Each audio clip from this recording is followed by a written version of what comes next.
ওয়ালাইকুম আসসালাম। আচ্ছা, তোমাদেরকে জিজ্ঞেস করি, তোমরা বলো তো, নামাজে হাত বাঁধার আগে কি পড়তে হয়? সানা। ঠিক আছে, সানাটা পরে শোনাও তো।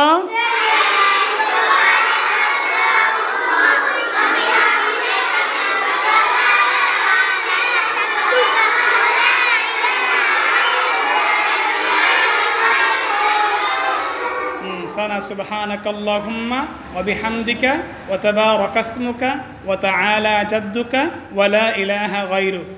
ঠিক আছে, আচ্ছা বলো তো, নামাজ কি দিয়ে শুরু হয়?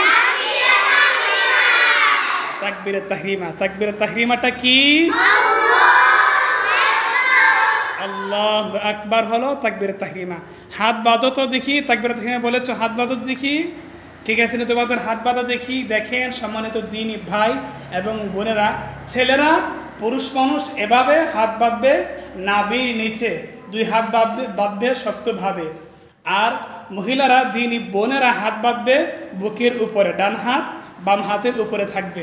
এই দেখেন আমাদের ছোট বাচ্চারা যে হাত বেঁধেছে, ছেলেরা এখানে ছেলেরা হাত বেঁধেছে, ছেলেদের হাত। আর দেখেন, এই দেখেন হাত বেঁধেছে। তো এরকমভাবে হাত বাঁধবেন।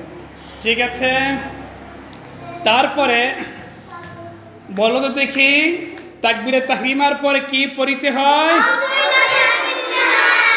মাশাআল্লাহ, আউযুবিল্লাহ বিসমিল্লাহ। আউযুবিল্লাহ বিসমিল্লাহর পরে কি পড়তে হয়? সূরাতুল ফাতিহা। মাশাআল্লাহ, সূরা ফাতিহার পরে কি পড়তে হয়? অন্য একটি সূরা মিলাতে হয়। মাশাআল্লাহ, মারহাবা। ঠিক আছে, সবাই ভালো থাকবেন। এভাবেই ছোট ছোট বাচ্চাদেরকে আমরা নামাজ শিক্ষা দেব ইনশাআল্লাহ।